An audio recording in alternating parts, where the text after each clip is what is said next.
So finally अब हम fourth part पे आ चुके हैं और हम फोर्थ पार्ट से वीडियो लेक्चर सीरीज को कंटिन्यू कर रहे हैं। आई होप आप लोगों ने लेक्चर सीरीज के 3 पार्ट ज़रूर देखे होंगे और उसके बारे में हमने डिटेल डिस्कशन करी थी। अधिक जानकारी के लिए आप ऐप को ज़रूर डाउनलोड करिएगा, इस पर आपको सारी इन्फॉर्मेशन मिल जाती है। हम बात करने जा रहे हैं अब श्रीलंका के बारे में। हमने इससे पहले बांग्लादेश, पाकिस्तान और नेपाल के बारे में बात करी है। उन देशों की राजनीति कैसी थी, उस देश का हमारे साथ संघर्ष यानी कि कॉन्फ्लिक्ट क्या था और हमने उन देश के लोगों के साथ क्या एक अच्छा रिलेशन बना रखा है, वो भी हमने डिस्कस करा। आज हम बात करने जा रहे हैं श्रीलंका के बारे में। तो सबसे पहले अगर आप इसकी कैपिटल देखने की कोशिश करें, थोड़ा बहुत ये आपके उसके बारे में बताया जा रहा है कि वो हिस्टोरिकल बैकग्राउंड से कैसा है। श्री जयवर्धना कोटे जो है, जयवर्धनापुरम कोटे उसकी कैपिटल है। सबसे लार्जेस्ट सिटी कोलंबो है। ऑफिशियल लैंग्वेज अब सिंघाला और तमिल हो चुकी है, लेकिन इंग्लिश वहाँ बोली जाती है। अगर आप देखो तो 74% सिंगली लोग हैं। श्रीलंकन तमिल क्या कहते हैं आपके 11% हैं और वहाँ पे श्रीलंकन मोर्स जो हैं वो 9% है। इंडियन तमिल है 4.2%। बाकी अलग अलग जाति के लोग वहाँ पे रहते हैं। धर्म की बात करें तो हिंदू, बुद्धिज़्म, इस्लाम, क्रिश्चियनिटी, ये सारे धर्म के लोग वहाँ मिलते हैं। तो यहाँ पे ये आप देखने की कोशिश करोगे कि श्रीलंका के देश के अंदर जो पॉलिटिकल कॉन्फ्लिक्ट था वो क्या था, पहले हम इसको समझने की कोशिश करते हैं। श्रीलंका में कई सालों से एक संघर्ष चल रहा था और उसकी शुरुआत जो तूल पकड़ती है वो 1948 से। अगर हम देखें तो 1948 के अंदर श्रीलंका एक आज़ाद कंट्री बन जाता है और श्रीलंका के अंदर शुरुआती समय से जातीय भेदभाव नहीं था। ठीक है जी, जातीय संघर्ष बोल लीजिए या जातीय भेदभाव बोल लीजिए, ये हमें नहीं देखने को मिला था। लेकिन हम देखें तो 1948 के अंदर जैसे ही श्रीलंका को स्वतंत्रता मिलती है और फाइनली श्रीलंका एक डेमोक्रेटिक कंट्री बनने की तरफ आगे बढ़ रहा होता है और स्वतंत्र हो जाता है, तो वहाँ से श्रीलंका की कहानी जो है गड़बड़ाने लग जाती है और वो है एथनिक कॉन्फ्लिक्ट के बारे में। अगर हम श्रीलंका का डेटा उठा के अभी प्रेजेंट टाइम पे भी देखें तो 74 to 75, 76% ऑफ द पीपल वहाँ पे श्रीलंका के अंदर जो रह रहे हैं वो मेजॉरिटी जिनकी संख्या है वही राजनीति को डोमिनेंस करते भी हैं। ये तो हमें पहले से ही पता है।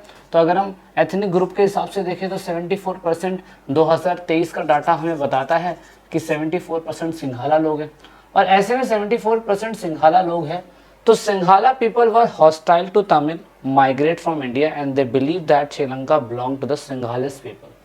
और वहाँ पे जिनकी जनसंख्या ज़्यादा है 1948 के बाद उन लोगों को ये बिलीव होने लग गया कि जो तमिल आज श्रीलंका के अंदर रह रहे हैं वो तमिल कभी इंडिया से माइग्रेट होकर श्रीलंका में आए होंगे, जो अपने आप को श्रीलंकन तमिल बोलने की बात कर रहे हैं।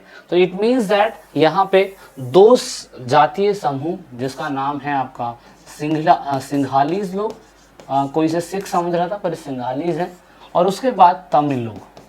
तमिल लोगों का ये कहना था कि हम तमिल के अंदर 1948 की आज़ादी से कई साल पहले से रह रहे हैं। और श्रीलंका के लोगों का, सिंगली लोगों का ये कहना था कि 1948 के बाद बहुत सारे तमिल पलायन करके श्रीलंका में आए थे। तो ऐसे में जो श्रीलंका है उसके ऊपर कहीं ना कहीं पूरा कंट्रोल सिंगली लोगों का होना चाहिए और जो श्रीलंका है वो सिंगली लोगों का ही है। तो ये एक बिलीफ सिस्टम वहाँ पे बना और दैट इज़ वाई आप देखोगे सबसे बड़ी प्रॉब्लम होती है कि 1956 के अंदर जो सिंघली लोग हैं वो अपने संविधान के अंदर सिंघली भाषा को एक मुख्य भाषा के रूप में बता देते हैं। It means that main language Sri Lanka की सिंघली होगी और तमिल भाषा नहीं होगी। तो ऐसे में यहाँ पे विवाद शुरू होता है।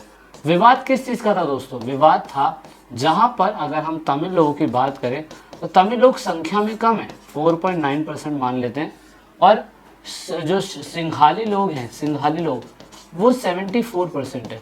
लेकिन होता क्या था, ये लोग जनसंख्या में कम हैं पर ये बड़ी पोस्टों पे, हायर पोस्टों पे होते थे और इनके पास पावर ज़्यादा होती थी। ये लोग जनसंख्या में कम है पर ये लोअर पोस्ट पे होते थे और लोअर पोस्ट होने की वजह से इनको दिक्कत होती थी। फाइनली जब सिंघली लैंग्वेज ऑफिशियल कर दी जाएगी तो जो तमिल भाषा बोलने वाले लोग हैं उनको सिंघाला भाषा सीखने की ज़रूरत पड़ेगी।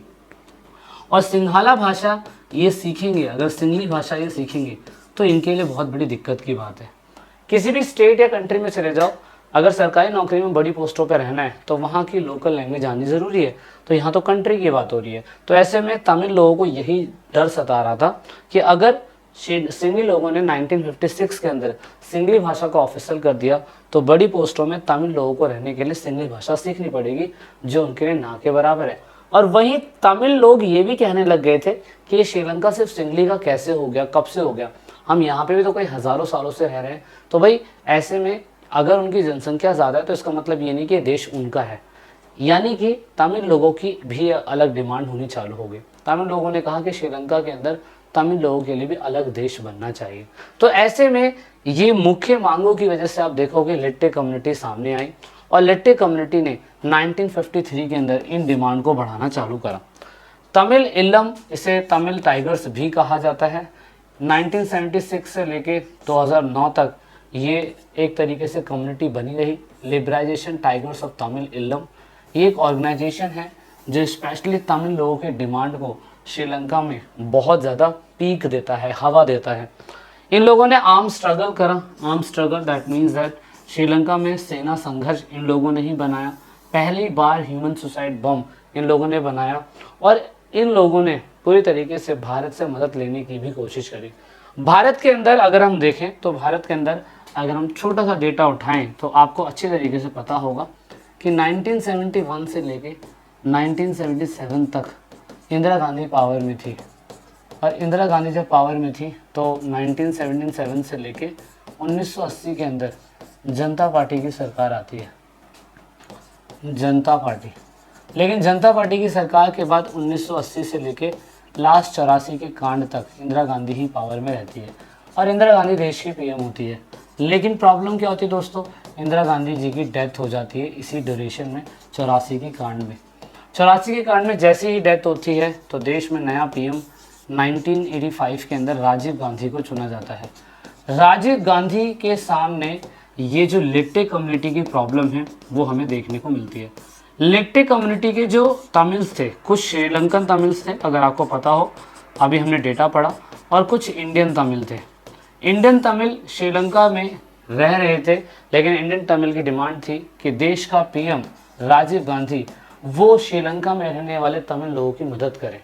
और तमिल लोगों की मदद करने के लिए राजीव गांधी ने स्टेप भी लिया, क्योंकि राजीव गांधी 1985 से लेकर 1989 तक पावर में बने रहे थे। तो कोशिश करी उन्होंने इस चीज़ के लिए और इसीलिए उन्होंने अपने कार्यकाल के दौरान में 1987 के अंदर एक फोर्स भेजी and this force name is Indian peace keeping force, जिसे शॉर्ट फॉर्म में IPKF बोला जाता है। श्रीलंका की कंट्री में भेजा गया और यहाँ पे ये सारी आर्मी गई। इसका रोल था पीस बनाना, कंट्री के अंदर इंजर्सी हो रही है, लड़ाई झगड़ा हो रहा है तो उसको ख़त्म करना। स्पेशल ऑपरेशन चलाया गया, 1 लाख की सेना भेजी गई। ऑपरेशन पवन, ऑपरेशन विराट, ऑपरेशन त्रिशूल, ऑपरेशन चेकमेट, ये सारे ऑपरेशन चलाए गए। लेकिन सबसे बड़ी प्रॉब्लम ये थी कि ये आर्मी 3 सालों के अंदर एक्टिव तो रही लेकिन ये आर्मी वापस बुला ली गई। क्यों? सबसे बड़ा रीज़न यही था कि जब इसको वापस बुलाया गया तो भैया देखो, किसी भी देश के अंदर विवाद चल रहा है, इसमें स्पेशल इंडिया कंट्री को इनवाइट करके बुलाया नहीं गया था। और अगर इनवाइट करके नहीं बुलाया गया तो भैया फिर आप खुद क्यों जा रहे हो? तो इसी वजह से सिंघली लोगों ने, यानी कि श्रीलंका के लोगों ने कहा कि ये तो हमारा अंदरूनी मैटर है, आप क्यों अपनी आर्मी यहाँ भारत में मतलब श्रीलंका में भेज रहे हो। इसीलिए इंडिया पीस कीपिंग फोर्स को वापस बुलाया गया। लेकिन दोस्तों, इंडिया पीस कीपिंग फोर्स को जब वापस बुलाया गया तो भाई एक तरफ श्रीलंका भी ठीक था कि हम उनके इंटरनल मैटर के अंदर खुद आ रहे हैं, और दूसरा जो श्रीलंका के अंदर तमिल, इंडियन तमिल रह रहे हैं, उन लोगों को गुस्सा भी आया कि भाई देश की आर्मी है, उन्हें हमारी मदद करनी चाहिए। लेकिन राजीव गांधी ने उसे वापस बुला लिया। तो 1989 के अंदर ये पीस कीपिंग फोर्स जो है अपने मेन ऑब्जेक्ट को बिना पूरा किए वापस आ गई। और वापस आने की वजह से आप देखोगे देश में 1990 से लेके 2009 तक, देख सकते हो 1990 से लेके 2009 तक पूरे के पूरे क्या कहते हैं आपके पूरे के वो श्रीलंका के अंदर बड़ा डिबेट या विवाद का मुद्दा बना रहा। और इसी चीज़ की वजह से आप देखोगे एक family man 2, family man 1 web series आई है। लिट्टे कम्युनिटी ने किस तरीके से इसका बदला लेने के लिए राजीव गांधी की हत्या करवा दी, बहुत बड़ी बात है। ह्यूमन सुसाइड बम से उड़ा दिया गया। तो ये बड़ा ही मतलब दर्दनाक था, लेकिन फिर भी क्या कहते हैं ये मामला 2009 के बाद एक्टिवली जाके ख़त्म हुआ।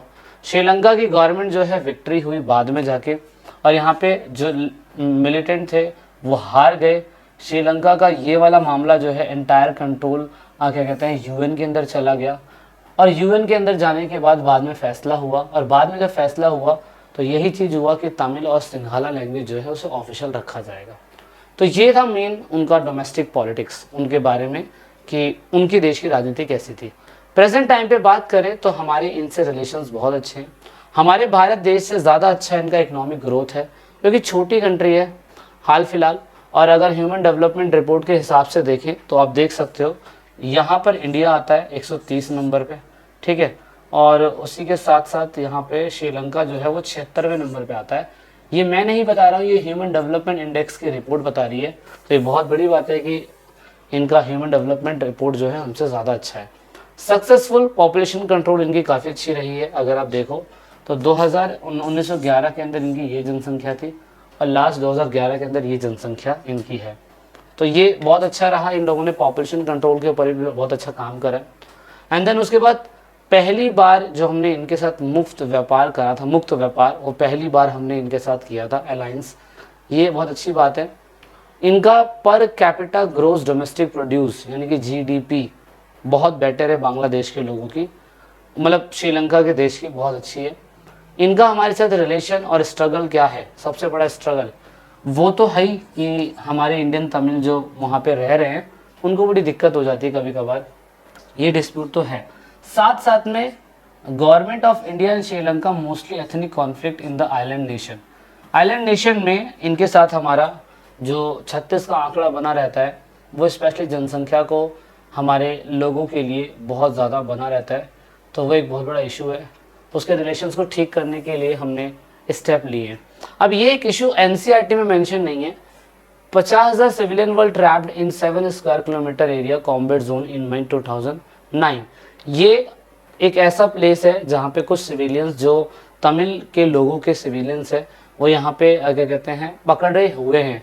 तो ये हमारा कॉन्फ्लिक्ट जो है लेकिन एनसीईआरटी में मेंशन नहीं है, तो आपको ये लिखने की कोई ज़रूरत नहीं है, ये करंट डेटा है इसीलिए मैंने यहाँ पे लिख दिया।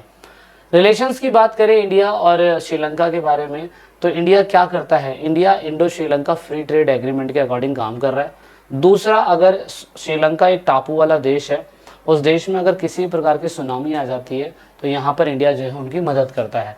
ये संबंध हमने अच्छे बनाने के लिए करे हुए हैं। दूसरा, फिश कल्चर को लेकर कभी कभार तमिल और श्रीलंका के बीच में दिक्कत हो जाती है, तो वहाँ पे भी एग्रीमेंट को लेके जो है श्रीलंका और भारत सामने आते हैं और ऐसे चीज़ों को लड़ाई झगड़े से नहीं तो नॉर्मल मैटर से सॉल्व कर लेते हैं। तो ये था श्रीलंका के बारे में पूरी तरीके से, क्या उनकी डोमेस्टिक पॉलिटिक्स, हमारे साथ उनका संघर्ष, और हमने इन चीज़ों को कैसे ठीक करने की कोशिश करी है, वो है हमारा cooperation. So this is it in this video lecture series. I hope आपको चीज़ें समझ में आ रही होगी। अधिक जानकारी के लिए हमारे ऐप को जरूर डाउनलोड करिएगा जिस पर आपको सारी इन्फॉर्मेशन मिलती है। मिलते हैं नेक्स्ट क्लास में। जय हिंद, जय भारत, वंदे मातरम।